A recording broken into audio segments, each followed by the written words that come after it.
Good evening, good afternoon to some, good evening to most.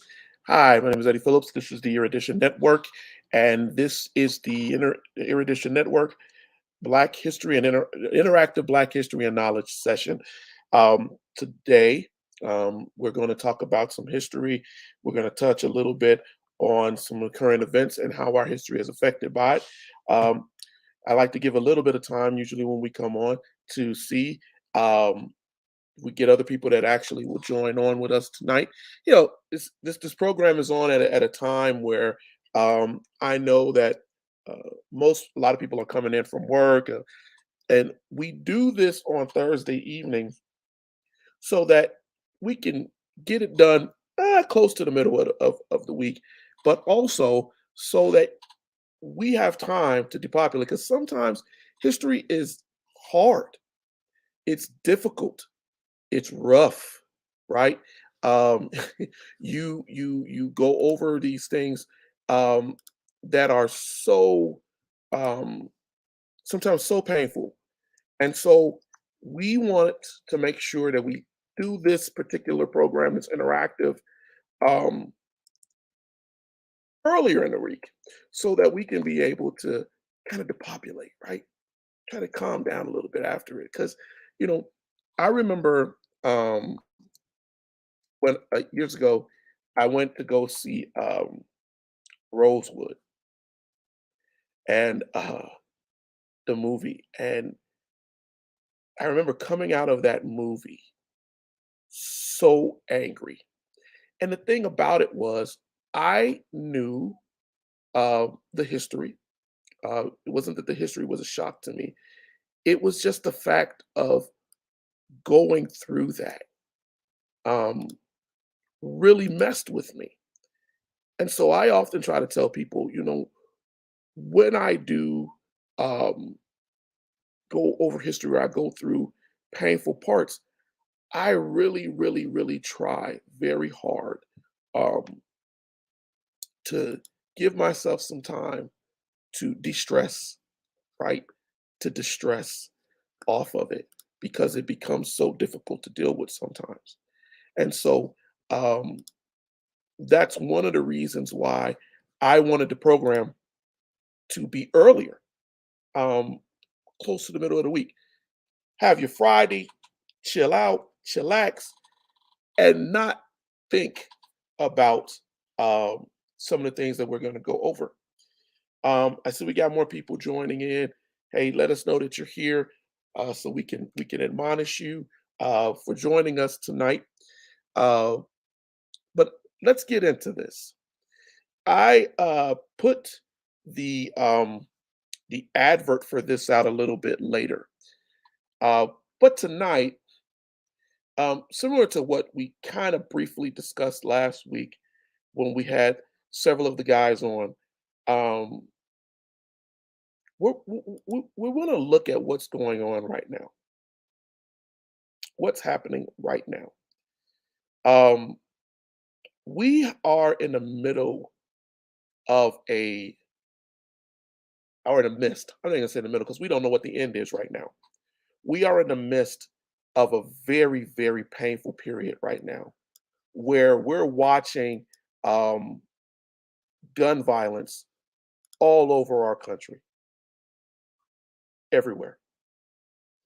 Um, some of it is ideological, where you have racists and different things of that sort.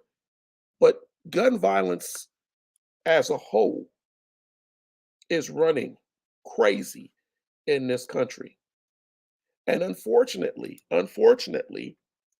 our politicians are not trying or attempting um, to stop it or to make any laws to halt it. And we have some who are hiding behind the rights and the history and the belief that, um, well, we can do this because, you know, this is part of our right. And I was sitting here um, earlier this week having a discussion with my sons and then later with my wife. And we were talking about your rights, your rights. When the Constitution of the United States was first written and put into place in 1787, it talked about the presidential positions, it talked about the Congress, it talked about all of these things. But people act as if the right to own weapons was something that immediate, was immediate within the United States. And that is not the case. That is not the fact that it is an amendment, right, tells us that it was an addendum, something that was added. They're slowly trying to take away our rights. Yes, yes. Oh, thank you, Sade. I'm good to see you. It's my niece. Good to see you. But the painful part about it is that I think when the addendum to the Constitution was made, when we established that you could have weapons, right? When the Bill of Rights was placed into the Constitution, I won't fight that for you to have the right to have a gun, to have a weapon. But what we're going to talk about tonight is the historical understanding that is often lost on us. Love you too. Good to see you. The Constitution tells us, it clearly states to us that the Second Amendment, when you ask people about the Second Amendment, the first thing that comes out of their mouths, the first thing people often say is, it's the right to bear arms. We actually teach our kids in school that it's the right to bear arms. And we take that as the law. I watched a video of a woman from the NRA when she was sitting there talking to victims of school shootings who said, well, we have the right to bear arms. But in fact, the Constitution says, Amendment 2 of the Constitution reads and says that a well-regulated militia being necessary for the security of the state, right? The right of the people to keep and bear arms shall not be infringed. So what does that mean? What does that mean? That means, right, that you have the right to have rifles, weapons, and things at your disposal. But there's a part of that that we often leave out. There's a part of that that we act like we don't understand. And that is regulated. Regulated by definition means to supervise, to monitor, to maintain, to operate properly, to do something in a form that is done in consistence with the law. When military people have to be in regulation uniform, that means that is the accepted uniform. No deviation from that. People out here, not everyone, because 90% of the country truly believes that there should be some kind of vetting process or regulation. But there are those who leave the regulation part out. There are those who ignore that part of the Constitution. And it is an important part because if we do not understand that, if we do not get our minds around that, we're going to have problems. We're going to have consistent, continual problems. Unregulated, undefined, and let's add that other part, for the security of a free state. security, regulation and security. I would argue to you that there are many people out here right now who don't feel secure, even though they own guns themselves. No matter if it's the Bible or the Constitution, it says they are always abusing, misconstruing the law, or for unjust narratives. That's funny that you would say that, Teddy, because let's think about that. Article 1 of the Constitution talks about the establishment of religion, right? And it tells you that that Congress cannot abridge anybody's freedom of the press, religion. It talks about that. Then we go into Article 2, where we talk about this rail-regulated militia and the right to bear arms. And then we go into Amendment 3, where they start to say no soldier shall in time of peace be quartered in any house. So when they talked about that Second Amendment, they were talking about how your rights should go, and then got into the understanding of people securing their homes, soldiers, because they were coming out of a revolution.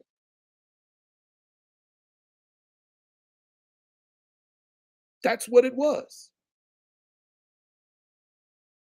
Article 4 talks about the right of the people to be secure in their persons, homes, papers, effects against unreasonable search and seizure, being able to protect your home.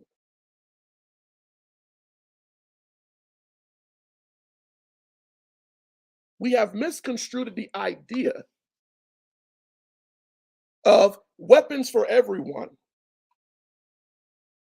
and ignored the point, and this is on purpose for many, ignored that fundamental first part that sets the precedent of what you're talking about, a well regulated to secure the state, then to secure your home. If we want to add that addendum in there,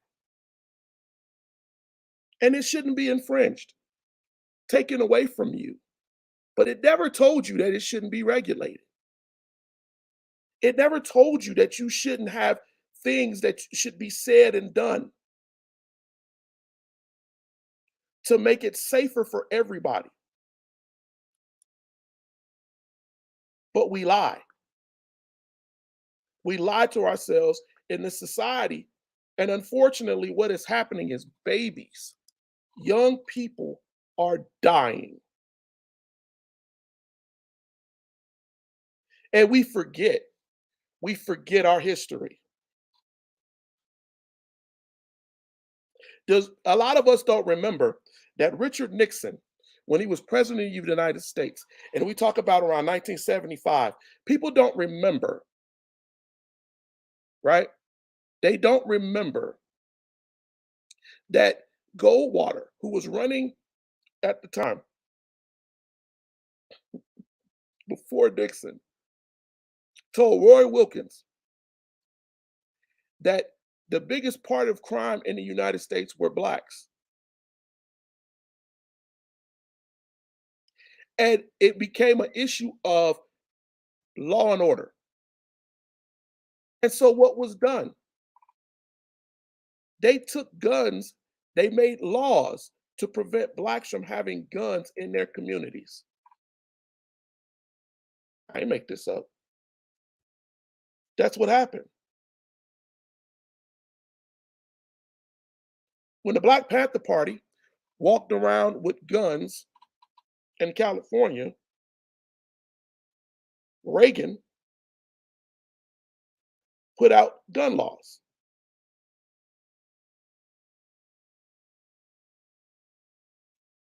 Mass shootings. We said we would talk a little bit about that too.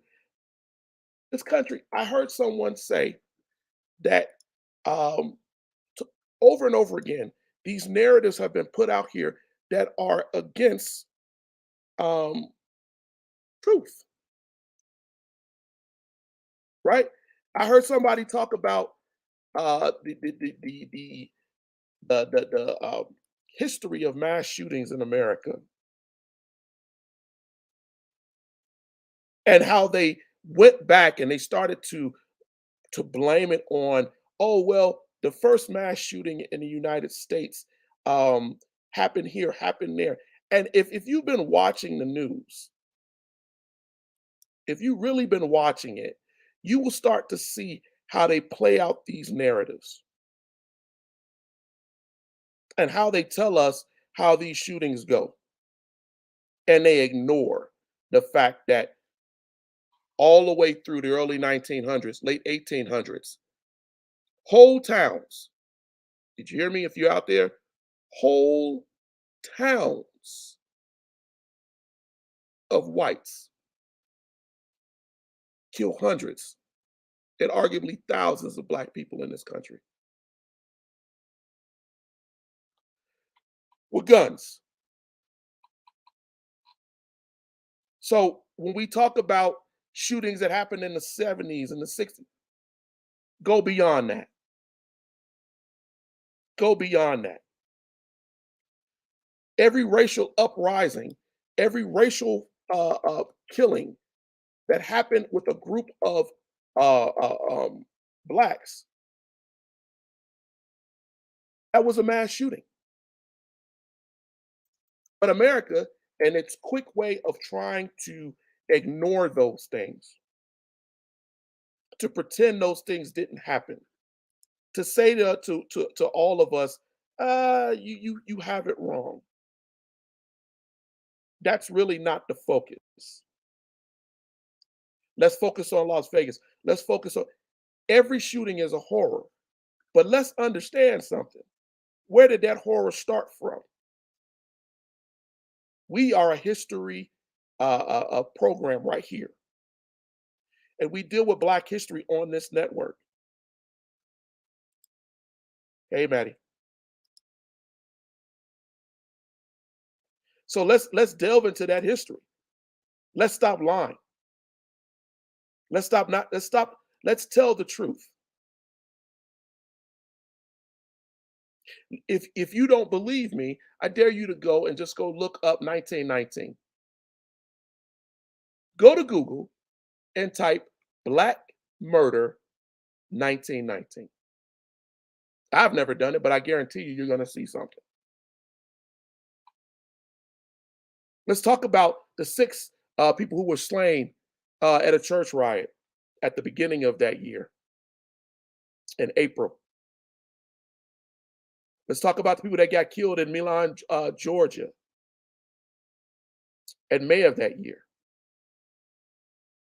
And let's look at how systematically in 1919, we're not talking about 2022, 2019, 2018.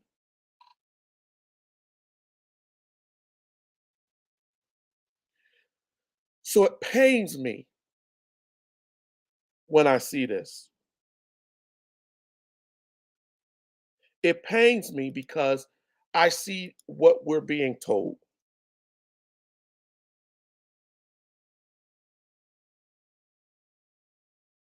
And I don't know. Uh, I it's the issue of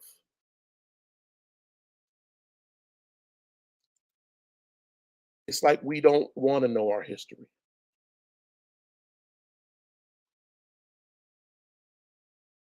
and I don't know.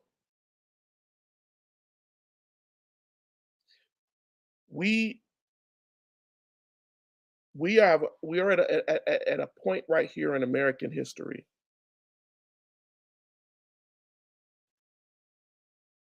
where if we don't really try to understand where we come from, where we've been, we're not going to have a really good idea how to go forward.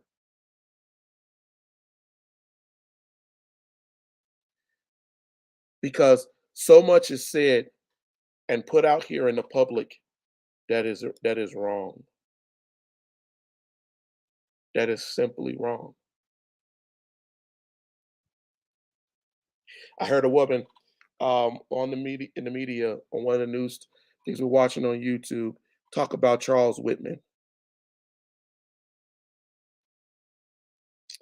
And the take is that, and if you don't know who Charles Whitman is, Charles Whitman is the man in August 1st in 1966 who went on to the University of Texas Tower and started to pick off and shoot indiscriminately. He killed 14 people,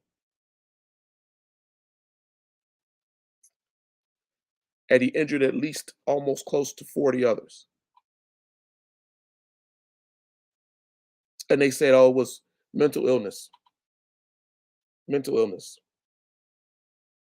They said that Charles Whitman was out of his mind, as they often say about many of the people um, who go on shooting rampages now. But ladies and gentlemen, that was 1966. We're in 2022.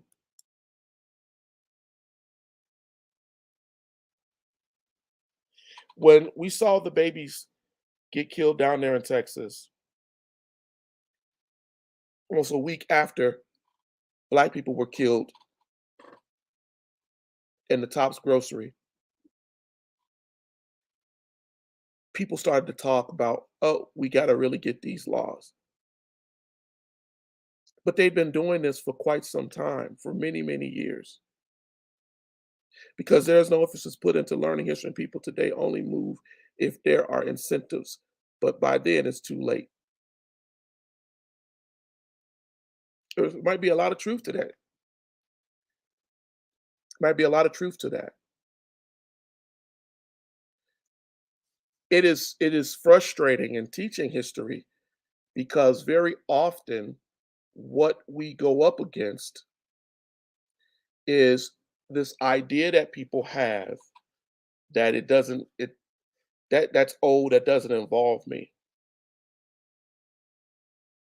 That doesn't involve me. But it does. We have a rise in Black crime. Let's talk about that too. Just pure crime. People are out here pulling out guns for mere arguments. Reports came out over this last week. There was a grandmother, I think she was 80 years old, killed at a graduation. Moments after she took a picture with her grandchild, she was killed by gunfire because of a fight with two young ladies.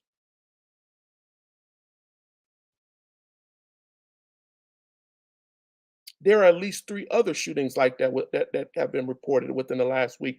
And unfortunately, race doesn't has no issue with that because these are blacks, whites, whatever. It's the ability to have a gun, the ability to have a gun without any regulation. And everybody gets mad at that. But they ignore the history.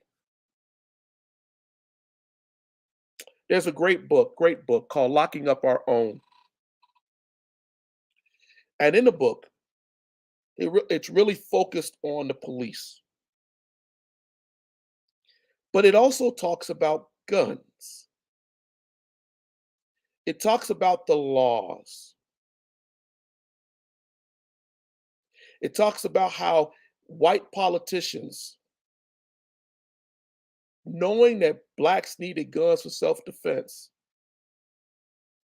went in and still took the guns. It is the reason why in the early 70s, many black young people who lived through that time will tell you that they didn't have access to what is known as a proper gun. People made guns, zip guns, different things to feign the idea of having a gun. But there really were no guns that they could really get to because it was being tracked. Why was that? Because in the 70s, mid to late 70s, there was a crime uprising.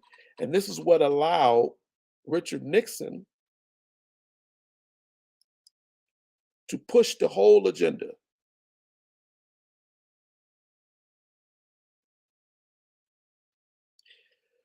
We hear people talk about the Saturday night special, right? And how people were going out and buying low cost guns to rob other people.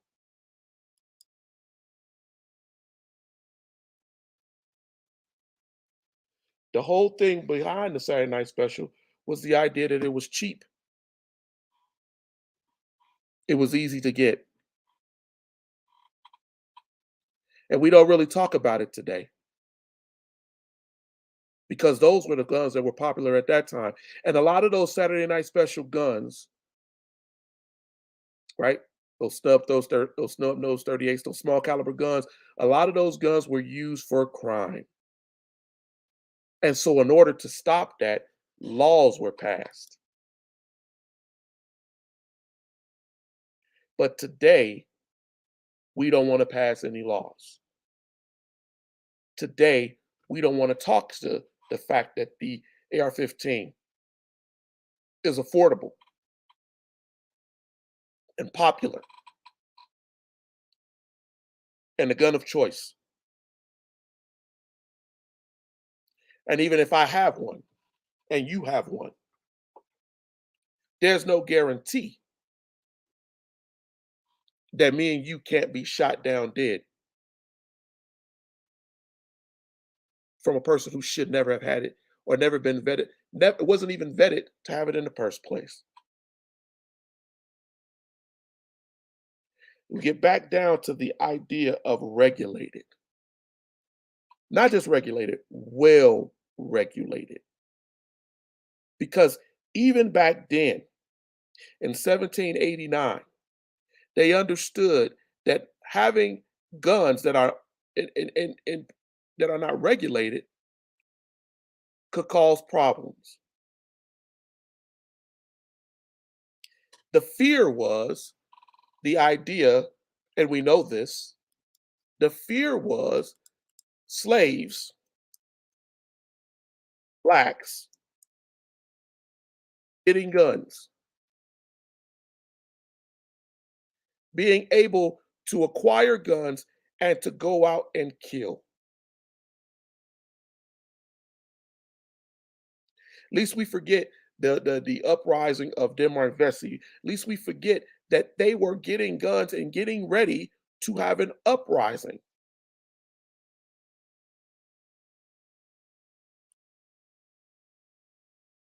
But the plot was exposed. And the idea then became we have to make sure we know, we know who has and who does not have. The only way to stop a revolution or stop someone having a revolution that disagrees with you is to limit their ability to effectively cause that revolution violently.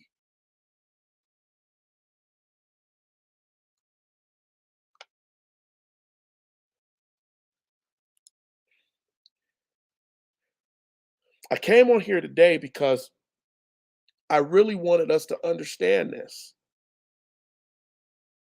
I wanted us to get the history of this. I wanted us to start to understand that it's affecting all of us. All of us. We want you to be able to protect yourself, protect those around you, to be able to do what you need to do. But let's not ignore the history. Let's not ignore the history.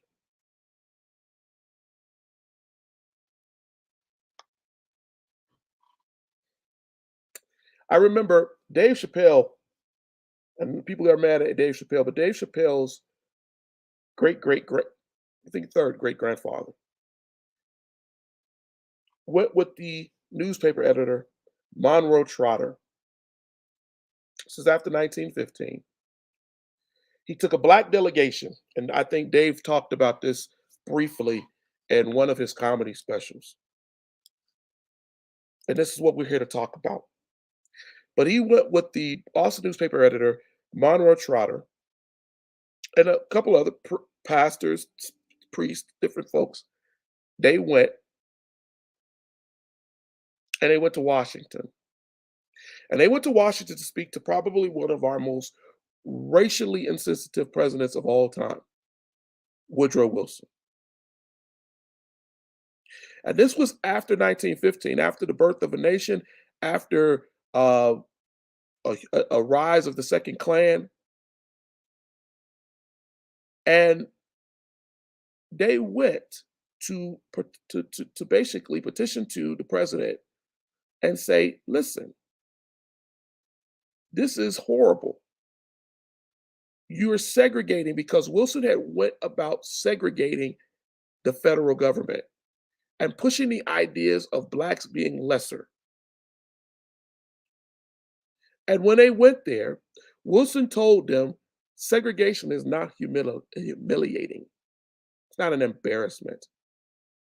It's a benefit. And it's something that everyone on both sides should understand and regard as a gentleman way of dealing with society. I paraphrase. I told you earlier that in 1919, there were white mobs all over the country killing blacks who had the right to bear arms in towns where blacks were denied the right to have guns, where their guns were taken from them, where the laws of the land told them that they had to turn their guns in, all over the South.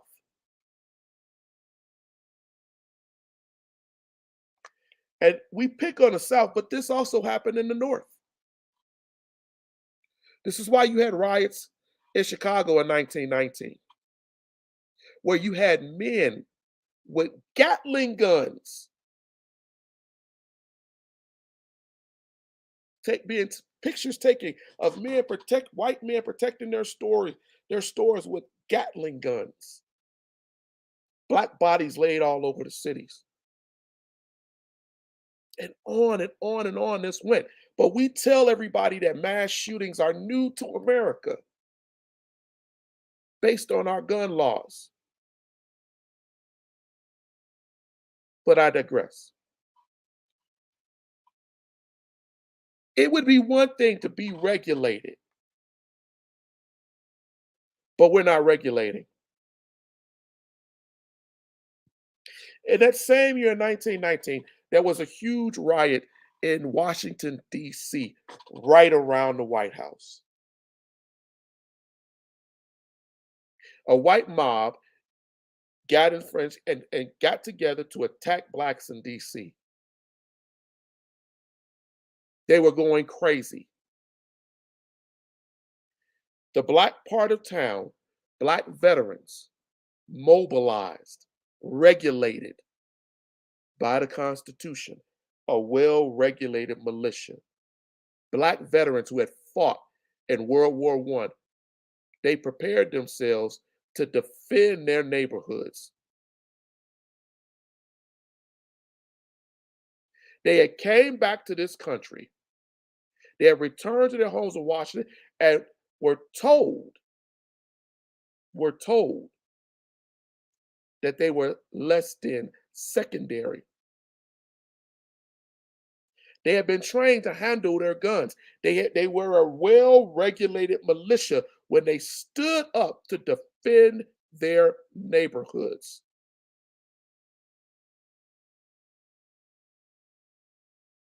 And when they met with the whites who came with their guns, who were not regulated, who were not trained, these black veterans, say this because we just had Memorial Day, they fought. The fighting lasted 5 days. And even though black folks who had been killed before were counted in the count, those black men defended their neighborhoods. They defended their neighborhoods against a white onslaught. And when the NAACP field secretary, James Weldon Johnson, heard about it, he said this, and I quote, "These black men saved themselves and saved Washington by their determination because they did not want to run. They fought. And they fought based on their constitutional rights."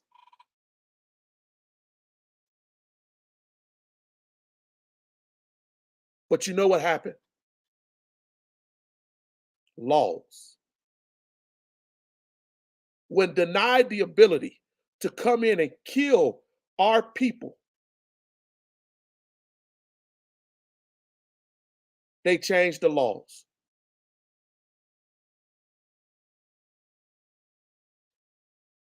But by every definition, these black men, the new Negroes as they called them after World War One,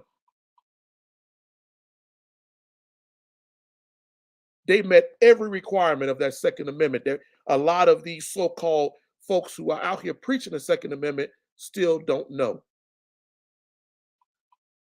still don't understand. Good to see you, Mike. We must stop tolerating only taking action when it's too late. But this is the thing. This is the thing. We have to respond. But I get what you're saying, Tina. We got to be smarter and be proactive. We got to be smarter and understand where we are in this whole mix of this thing. Because truthfully, ladies and gentlemen out there, we're not being very smart about it. Yes, some of us have our guns in our homes. We ready, we tell ourselves. We're ready. But you're not ready. You're not ready. Because without the laws being able to efficiently and equate it to protect all Americans, you're not ready. People are being shot dead in grocery stores, going to concert venues. Folks are getting shot, getting in their car, driving to work and being carjacked. And the very gun that they got in their possession, they was never able to get out. We are creating a paranoid society where it's almost as if we're back in the old West.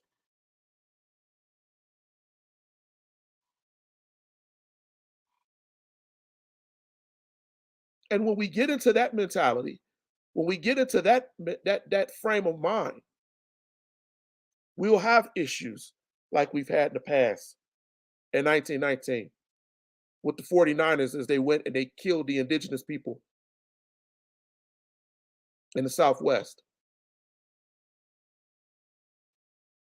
When men felt that it was justified to go in and kill Indian villages, whole Indian villages of women and children, and scalp them and take their heads, their scalps, and their braids and hair, and go sell them in order to finance their gold digging prospects. The barbarity of America and the lie that we keep telling ourselves. Because remember, if you go look out, I've heard it several times, everywhere. Charles Whitman, Charles Whitman, Charles Whitman. He's the first shooter. No. Tell that to the survivors of Tulsa. Tell that to the survivors of Rosewood. Tell that to any of those people whose families lived through Red Summer. I could name whole towns of people in Georgia, in Alabama, in Mississippi, in Washington, D.C., in Chicago, in Arizona, in Norfolk, Virginia, in Syracuse, in Lexington. hundreds, if not thousands of Black people murdered. And we keep telling ourselves that the history tells us that the first mass shooting was Charles Whitman. Who are we lying to?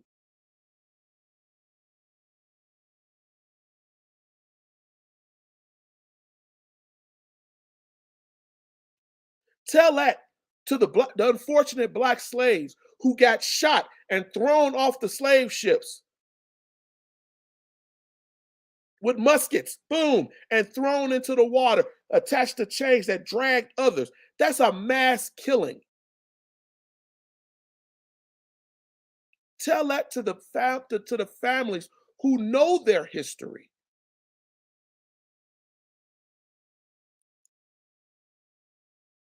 But we keep lying. We keep lying.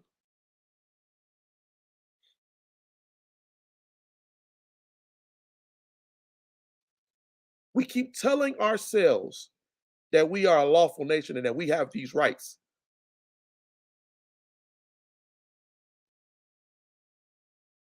But violence went everywhere. Violence was everywhere.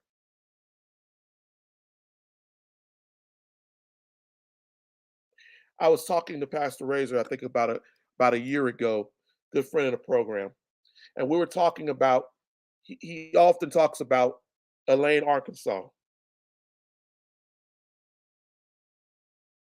Elaine, Arkansas is a good example where Black sharecroppers simply holding a meeting were ambushed by gunfire.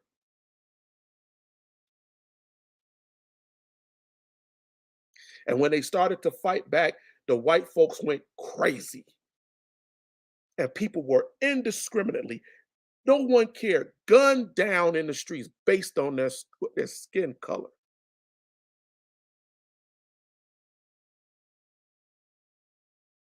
That's a mass shooting.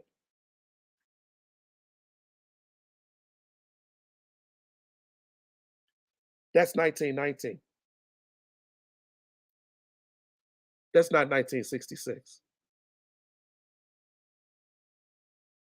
And when we share this history with you, when we talk about this history with you, when we get on here and we try to tell you, it's to inform you so that you in turn could go and inform others.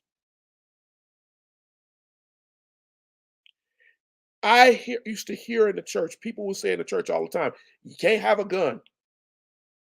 Can't have a gun. And I was amazed, right? I was amazed when I first started hearing it. And as I was going through my history, the narrative gets altered and now they are compartmentalized. It's like AR-15, just Black on Black crime, mass shootings, mass murder. It's all needless. It's all needless. It was unheard of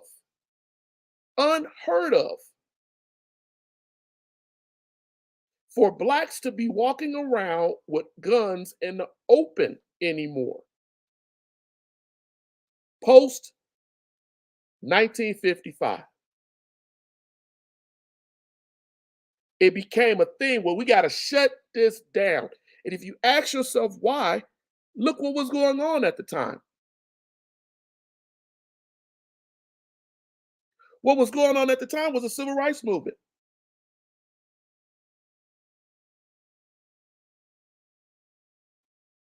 And I watched as I was reading and watching and looking at how the Black church played in, and I don't have the time tonight to go in how exactly. Could do a whole nother episode, an hour on that. Sided with a lot of state officials to strip away guns. Ida B. Wells once said that a Winchester rifle should have a place of honor in every Black home because it's what you need to protect yourself. That's Ida B. Wells, who wrote the Red Record.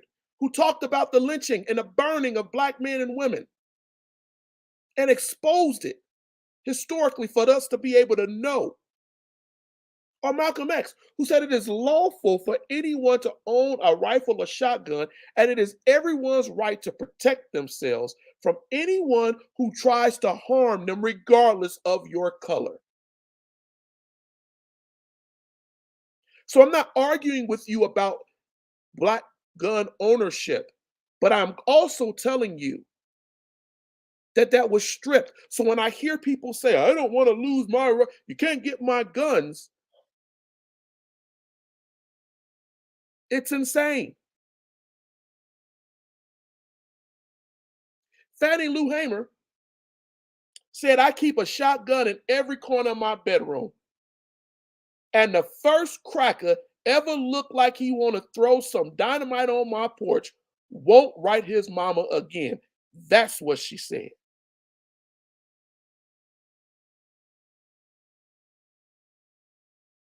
So when you start to see people stripping the guns away, all the way up into the Black Panther movement, do you understand something here?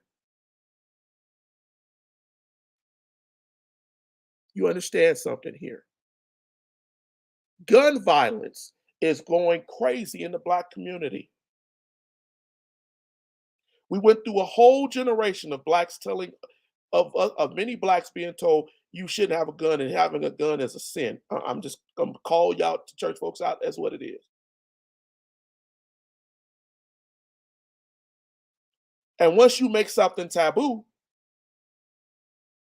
people feel like they got to use it illicitly.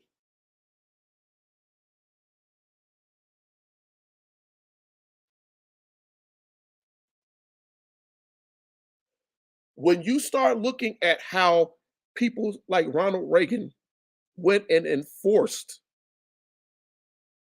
the idea of taking guns away from the Black Panther Party, and then they systematically went out and killed a lot of those brothers. When you look at the guy who proposed it, Don Milford, proposed it to Congress.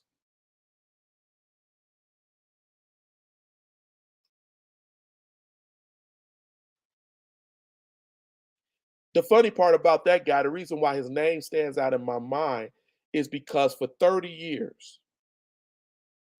for over 30 years, that guy had been saying guns, guns, the Second Amendment.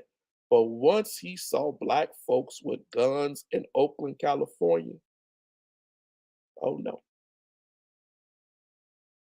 I look at that when I see the young babies, parents who wanted to run into schools, who had their own weapons, and the police denied them. But the general political agenda said that the only thing that stop a bad guy with a gun is a good guy with a gun. But they didn't let those parents go in there to go try to safeguard their children. They told them it was against the law. Can't do that. We got them. We're on scene.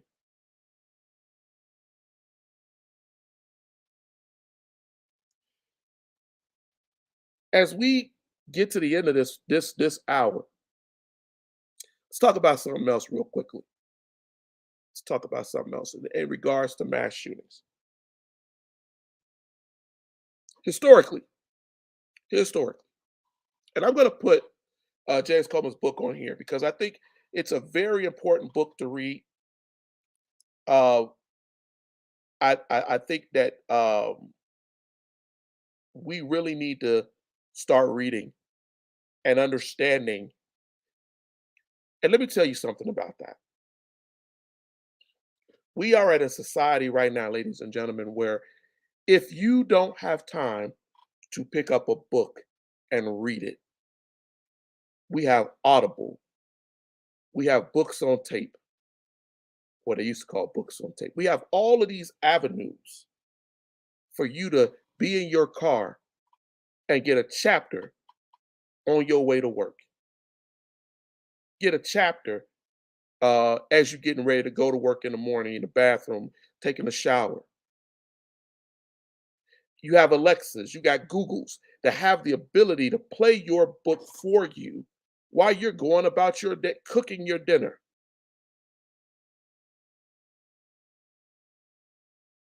We have to start studying. We have to start supporting the intellectuals and the educators who have spent the better part of the last 150 years, African Americans who have written about these things that we're still facing today. Black folks was killing black folks back in 1919, coming out of slavery. How did they deal with it?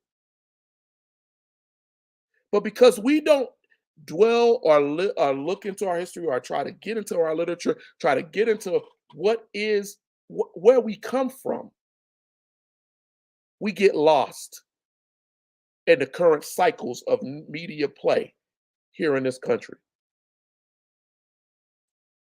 You should hear things. You should hear them when they say things and automatically snap back and go, that don't sound right. That does not sound right because I know historically that's not true. Back in the day, if you ran a narrative in a newspaper, right? If the editor let something happen in the newspaper or put something in the newspaper that was incorrect, people wrote back to the editor and said, "Hey man, why did you put this in here? That's not fact. That didn't happen." And the editor sometimes would have to retract. And looking at what you said, that wasn't true.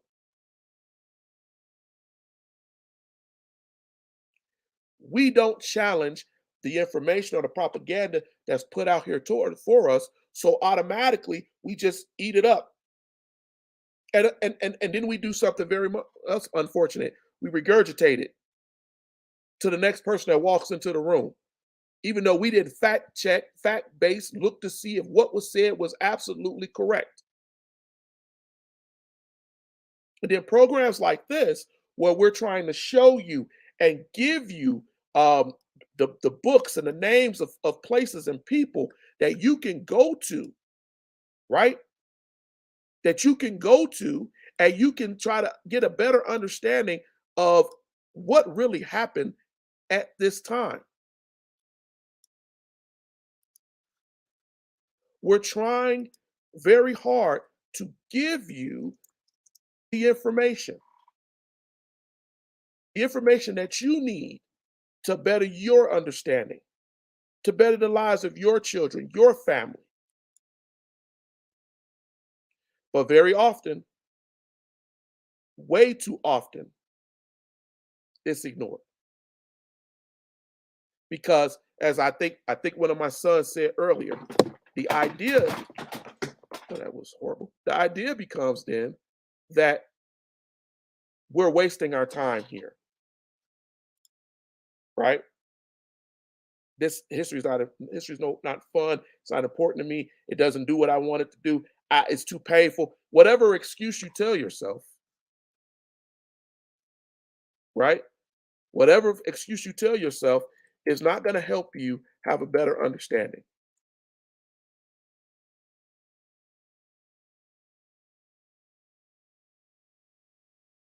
And that is what's leading us to ruin.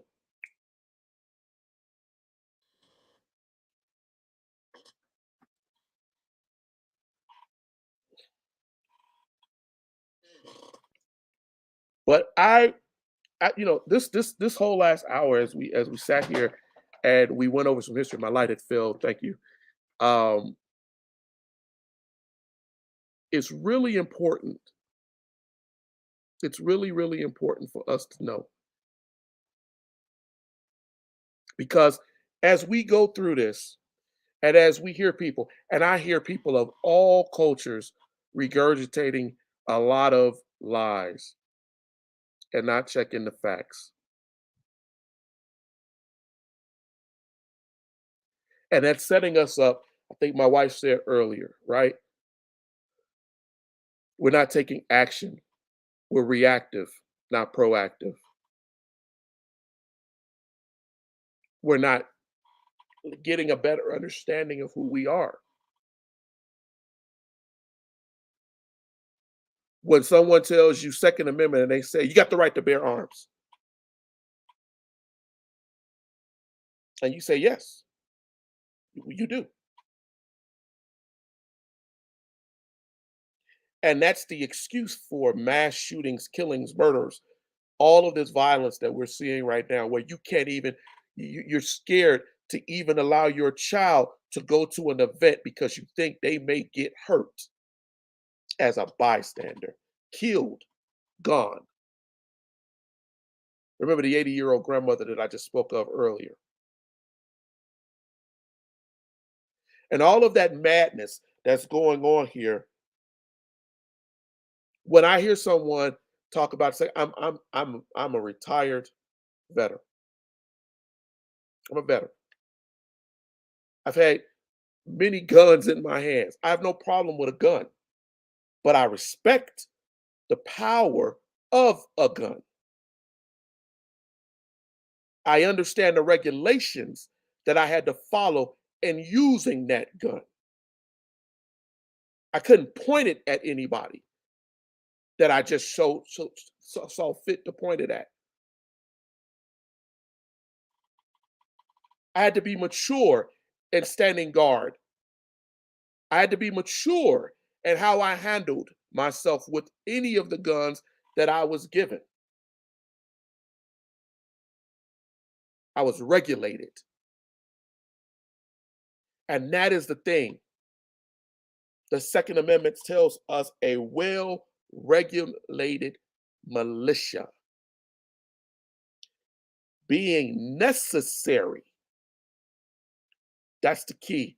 A well regulated militia that being necessary for the security of a free state. Somewhere we get that twisted.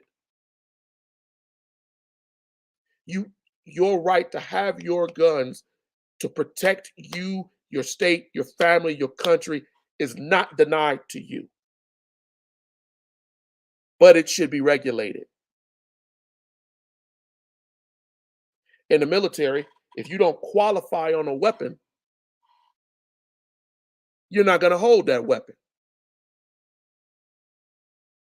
because you're more than likely to kill somebody because of improper use of that weapon.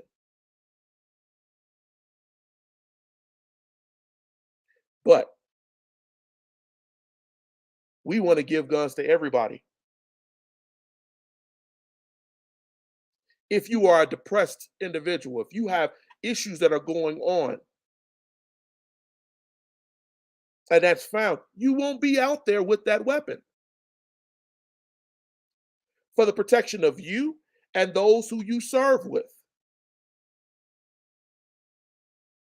That's the military. You are in the military as a function to defend this country in a war. So if that's the military and you're given that and you're a regular civilian out here, you feel you don't need to be regulated. And unfortunately, that is leading to death. Ladies and gentlemen, I'm going to close this hour. I'm going to thank all of you who went on to the Erudition YouTube site and watched our Memorial Day program. It is the first program on the Erudition Network that has over 1,000 views. And I thank all of you who participated and helped in that and helped us to make that important step to get that out. I thank you and I welcome to all of the 28 to 30 people who have subscribed to the YouTube channel. Please keep doing that. Please keep doing that. We have so many things uh, coming out and getting ready to be presented to you. And you're following us. Yes, it's something. It's very important to us. Your following us helps us to make these programs that we're bringing better. And I really, really want to say thank you for that. We will have a new program coming next week. You will probably see some things that will be put on YouTube, Facebook, and all social media as they go out. We're going to start getting that stuff done. We want to reach more people. We want to start uh, doing a little bit of different things that we love doing. I'm also thinking next week we may do, it's iffy, 50-50. Let me know if you're interested into it. We're thinking about doing and restarting up the Black History Bowl, Black History Bowl. Look, we're coming into Juneteenth is coming up, so we have that coming. But we want to do Juneteenth, Black History Bowl. So we're going to start looking into getting people to participate in that and get that done. All right. I wanted to make those points before I get out of here tonight. For all of you who have joined us tonight for the program, I thank you. I'm a little congested tonight, so I thank you for bearing with that. But as always, have a great rest of your week. I hope you had a great Memorial Day with your families as we start this summer break for our kids. Be safe out there. Be mindful. I'm going to drop some book names into the chat for each one of these, and I think I dropped one just a moment ago. But keep each other up in prayer. Thank you all. Thank you. Thank you. Until next week. Have a good one.